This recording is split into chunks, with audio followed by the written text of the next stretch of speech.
isa sa pinaka-haunted resort na pinamamahayan daw ng iba't ibang klaseng multo. Ang Cresta del Mar Abandoned Resort. Ang galaw yung tubig. Yan o. Dito daw nakita ni Kuya yung kapre.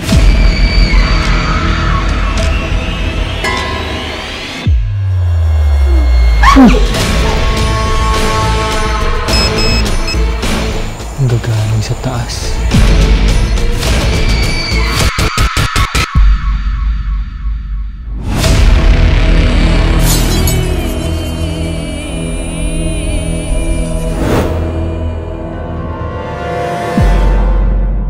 Taong 1970 nang sinimulang itayo ang resort na ito, pero ilang dekada pagkatapos pumanaw ng may-ari nito ay tuluyan na nga itong naging abandonado.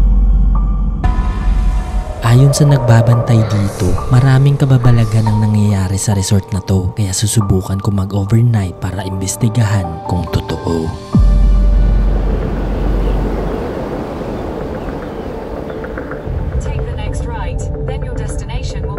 Medyo malayo ang lokasyon kaya padilim na nang makarating kami dito. Pagdating nagtanong agad ako sa nagbabantay dito kung totoo ang mga kwento sa lugar na to. Nung gano'n ko sumigaw, hindi gumanon ako. Ay sumigaw, may ahas. Bukod sa mga ahas na namamahay sa resort, kinwento niya rin ang mga kakaibang nangyari dito. Naninigarilyo? So ano yun? Kapre? Oo. Maski dyan, kinan niya ako na dahil sinunog ko. Oo. Nakatayo ko doon. Tapos walang hangin. Tapos gumalaw ng ganyan ng buo. Oo. Walang katao daw, walang lindol, walang hangin nga. Hindi lang daw isang beses nangyari to dahil sa mga sumunod na araw, bigla daw may nangyari sa katawan niya nang sinubukan niya magsiga ng apoy sa ilalim ng puno. May swimming pool dyan. Sinambuyan ko dahil marami kong halaman noon. Parang sinasabi niya ako yun. Sabi siguro yung puno. Yan to, bumalik ako. Yung behavior niya saka yung pinapakita niya na amoy. Pero walang aray, walang hapdi, walang kirot, wala. Pagdating sa loob, tinuro niya ang eksaktong lokasyon kung saan nalunod ang anak ng dating empleyado dito. Totoo ba yung sinasabi nila Kuya na may nalunod daw dito? Ay doon. Doon yung sa likod. Ito pala. Dito na harapan yung bata. Yung dito? Malalim na rin yan. Dito mas malalim dahil may diving board yun. Oh. Ibig sabihin hindi pala yun yung sa harap Kuya. Yung kinuhanan nila na doon daw. Hindi na ako mimikala. Yun ang diary nila. Kaya nag-set up na kami agad at nagantay ng hating gabi para makapagsimula ng maglibot. So yun guys, time check, it's already 11:55. Nag-set up na kami kanina tapos nagpahinga lang. Inantay namin mag-12 bago namin pasukin to kasi medyo maingay pa sa labas. Ito na yung setup natin. Naayos na rin namin yung tulugan. Dito na tayo matutulog. Tapos bukas, titingnan natin kung may mararamdaman tayo habang natutulog. Nagkakamping tayo dito. Kaya tara, pasok na tayo. Kaya pumasok na kami agad dahil ang resort na to ay sobrang laki. Pero bago makapunta sa sentro, madadaanan mo muna ang swimming pool kung saan nalunod ang bata at ang puno ng sinasabing kapre. Dito daw yung puno na sinasabi ni Kuya na nakita niya yung kapre. Hindi pa kami nakakalayo, may napansin na agad kami dito. Sakto 12:01. So may naririnig kami kanina dito sa tubig tapos dito sa gilid. So ito yung sinasabi ni Kuya. Dito yung lala no. Lala no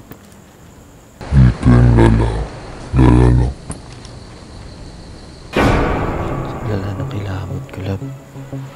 Nanggagaling ang kaluskos sa gilid ng pool malapit sa puno pero hindi pa kami sigurado kung anong may gawa nito. Yung spot kung saan nangyari yung insidente. So mamaya babalikan natin to para mag-investigate. For now, pasukin muna natin sa loob, tingnan natin kung anong meron. Tsaka kung may mararamdaman tayo doon. Dito sa bungad nagkalat na rin ang iba't ibang gamit. Dito pa yung ibang gamit guys. Dito pa ata yung mga ano nila. Sofa nila to. At habang naglalakad, bigla naming narinig to. Tsaka yung mga ito.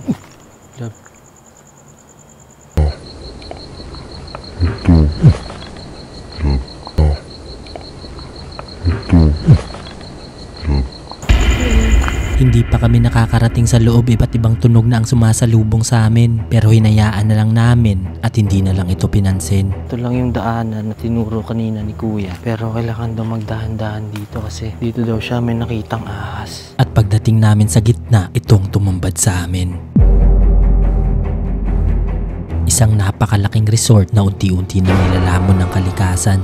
Balete ba to? Ano na siya ng mga dami ng baging. So, approaching tayo dito sa likod. So check natin kung ano pang mga gamit makita natin dito. Kasi sobrang lawak nito guys. Naiwan pa dito ang mga lumang sofa nila at halata sa disenyo na sobrang tagal na nito. OMG. May mga tumutunog dun Doon makikita yung isang pool. Kasi natatanaw namin dito. Maraming salamat pala. Meron tayong bagong flashlight from Flashlight Manila. Thank you Sir Lance. Papasok na dapat kami pero may bigla na lang. Hindi ko alam kung ano to pero check natin.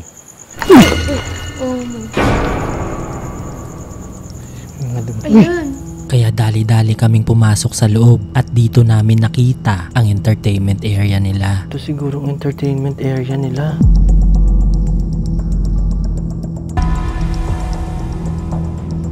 Wow, kaking ganda. Grabe, sobrang ganda niya, no? Hindi namin mapigilan mamangha dahil bakas pa rin ang kagandahan nito kahit sira na at abandonado. So ito siguro yung entertainment and dining area nila. Grabe, halata talagang mamahalin tong resort na to, no? Tapos yung tema niya, parang pang Pilipinas talaga. Tapos yung foam ng upuan niya, yung sofa niya, sobrang kapal. Yan, no? Pati yung mga kahoy na ginamit. Medyo okay pa Nakikita dyan, no? Diba? Sobrang kakapal. Halatang matibay talaga. Nakakarpet pa. Ito siguro yung mini stage nila, guys. Nakita din namin ang menu nila dati. Nakakamanga at the same time nakakalungkot dahil parang mas mahirap na mabuhay ngayon dahil sa sobrang mahal ng mga bilihin. 25 pesos? Good for 265. Yung pinakamahal is Homard Thermidor. 120. Grabe, sobrang mura dati. Ngayon, hindi ka na makakain ng ganyan sa ganyang presyo, guys. Sa likod nito natagpuan naman namin ang kanilang bar area. Ano to? Oh, ito ata yung bar area nila. Grabe, ang ganda din. Ito ang lugar kung saan sila dati nagsasaya pero ang naiwan na lang dito ngayon, puro na lang alaala. Doon siguro ito, yung spot na to. Dito sila siguro dati nagpa-party kasi ito siguro yung dance floor nila guys. Kasi meron ditong below. Tapos yan sa taas makikita nyo dyan. Feeling ko dyan nilalagay yung disco ball. Tapos dito siguro yung mga nila bar. Ito yung DJ area nila. Tapos dito yung mga bar. Tapos ito yung dance floor nila dito guys. Papasok pa sana ako sa loob para tingnan ito ng malapitan. Pero maya-maya lang. Sa Thailand, pag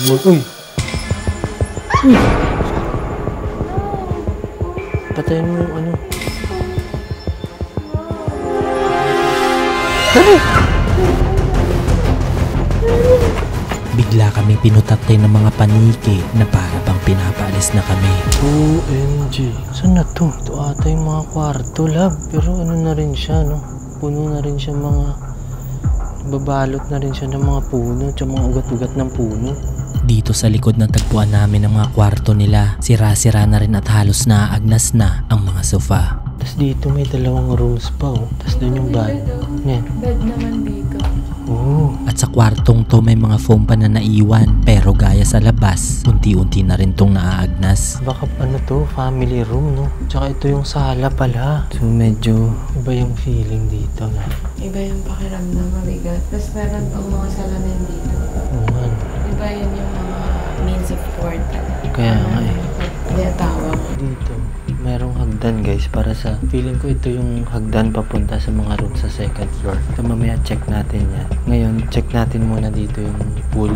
Hindi daw dito nangyari yung trahedya. Doon daw sa likod. So mamaya yun yung investigahan natin kasi pagpasok pa lang namin kanina, medyo iba na yung feeling. Tsaka nandun mismo yung sinasabi ni tatay na puno daw ng tinitirhan ng kapre. So check natin kung may masasagap tayong frequency doon mamaya. Lilipat na sana kami para tingnan na iba pang kwarto nang bigla kaming may narinig na mga yapak galing sa taas. Oh, ito yung kiddie pool nila. Lab. 2 apak yan, lab,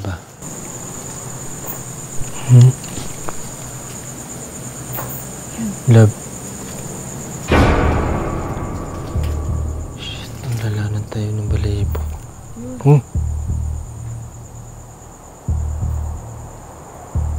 Gagaling sa taas.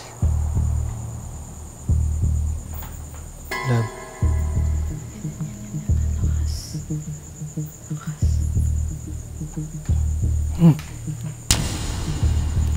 Hindi namin mapigilan ang aming kilabot dahil habang tumatagal, mas lalo itong dumadami. Ang balahibo ko. Dito sa taas eh. At pagpasok namin sa isang kwarto, mas lalo itong lumakas. Hindi ko sure kung kwarto siya or KTV room. Tapos may mga connecting room, no? Kaya nga eh, ito.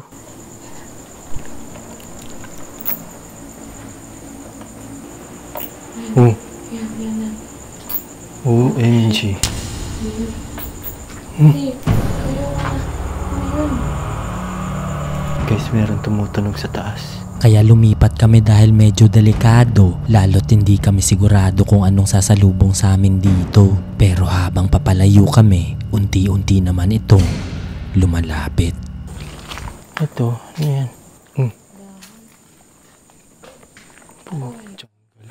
What? Rinig ba? Kaya mo lang. Ayun o, gumagalaw yung tubig o. Love. Lumapit kami para tingnan kung ano ito. Guys, gumagalaw yung tubig. Ayan o. What the heck? Love, lipat na tayo, love. Dito tayo. Guys, hindi kami sure bakit ganun gumagalaw yung tubig. Dito kami mas lalong kinabahan dahil halos parehas ang naririnig namin dito sa experience ng dating nakapunta na sa resort na to. But let's keep it going. I mean, this place is super unique. I'm just freaked out of the spiders that could happen, but... Oh! Holy f... I swore in my life I thought I seen a shadow, and I thought I seen a person come right up to me and stepped on the ground.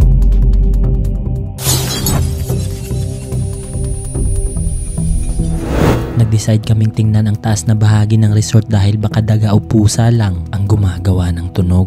Bilisan na natin kasi di tayo pwede abutan ng 3 AM dito. Nababalot na ang mga sahig ng dumi ng mga paniki at habang paakyat may napansin kaming kakaibang amoy. Pati dito sa hagdan, no? Dandaan lang kasi baka ganun yung amoy. Hindi naman nasunog to, pero amoy sunog, guys. Sa sobrang kaba nakalimutan ko ang kwento ni kuya na meron siyang naamoy dati nung nagparamdam sa kanya ang kapre. Saka yung pinapakita niya na amoy. OMG. Halos pare-parehas ang kwarto dito sa second floor. Sira-sira na ang loob, basag na ang mga bintana at nababalot na ng alikabok. Pero wala kaming nakitang ni isang daga o pusa dito sa taas. So halos pare-parehas lang dito, guys.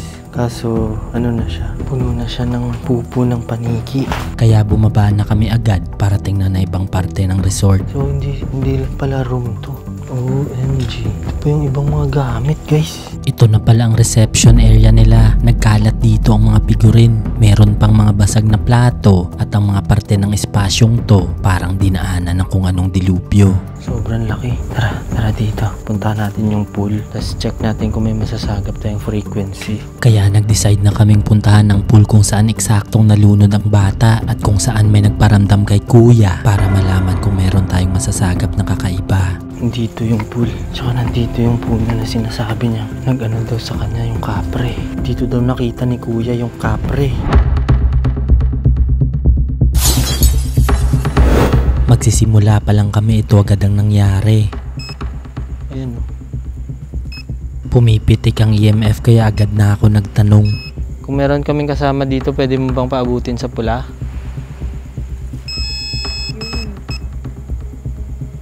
Guys, wala kaming ginagalaw dito or what. Ayan o.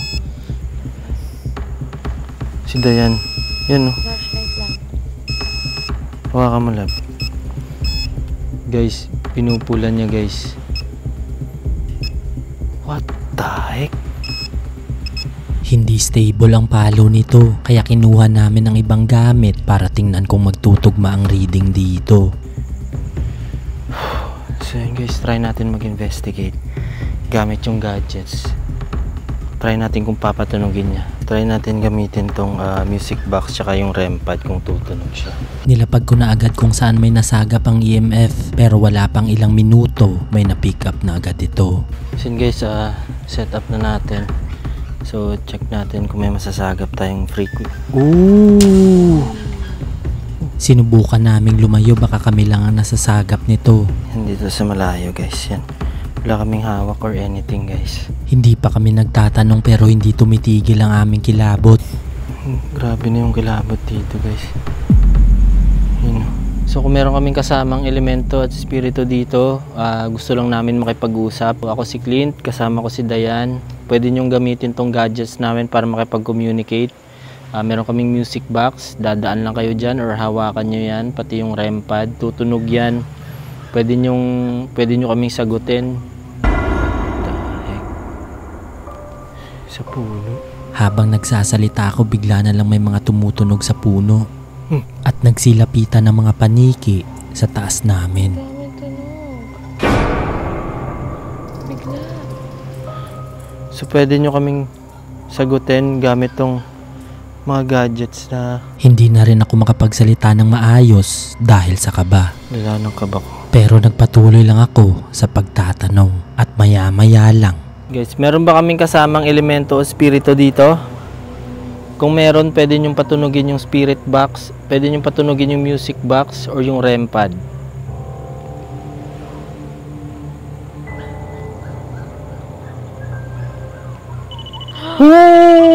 Bigla nitong pinatunog ang REM pad. Indikasyon na andito na sila sa paligid. Kayo po ba nagpatunog nito? At nang kinumpirma kong siya ang nagpatunog nito, ito ang nangyari. Pwede mo bang patunugin isang beses pa? Just to confirm lang na ikaw yun.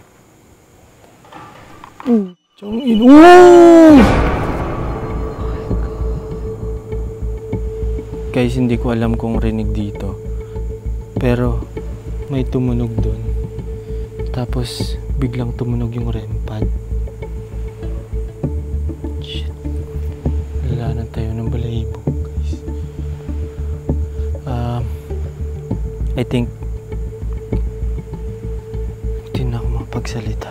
Hindi na ako makapagsalita ng maayos sa sobrang bigat ng pakiramdam dito. At nang magsisimula na sana kaming mag-spirit box, ay bigla na lang. So yun guys, try na natin mag-spirit box. Kasi hindi tayo pwedeng... Uy! Bigla nitong pinatunog ang music box at nakatutok ito sa puno kung saan may naramdaman ng caretaker dito. Wala kaming hawak. Dito galing.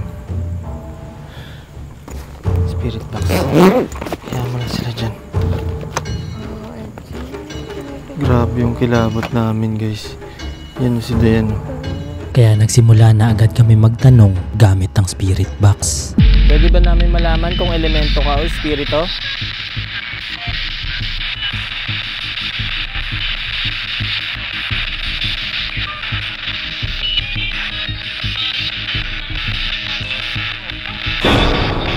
Elemento. Tugma ang sagot nito sa sinasabi ng caretaker dito. Ikaw ba yung kapre na nakatira dito sa puno?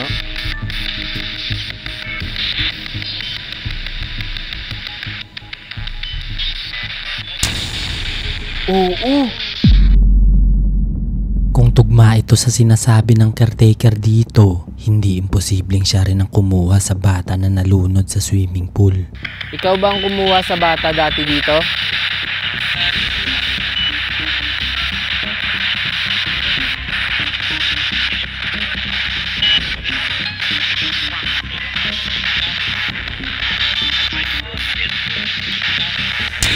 Oo, yes.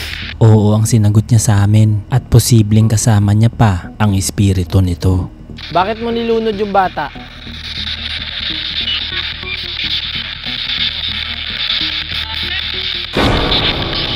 Akin?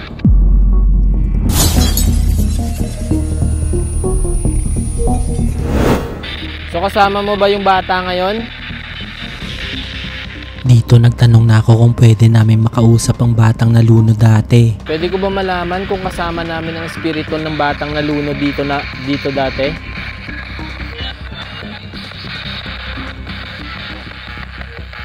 Ikaw ba ang batang nalunod dati dito?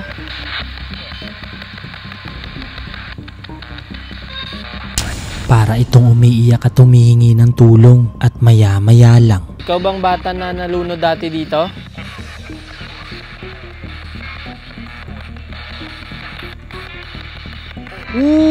Sumagot ito gamit ang REM pad, kaya nakiusap kami kung pwede nitong palayain ng bata. Pwede bang ipagdasal namin yung bata para makakyat na siya sa taas? Pwede mo na bang palayain ng bata?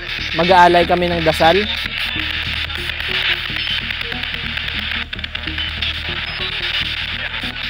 Pwede.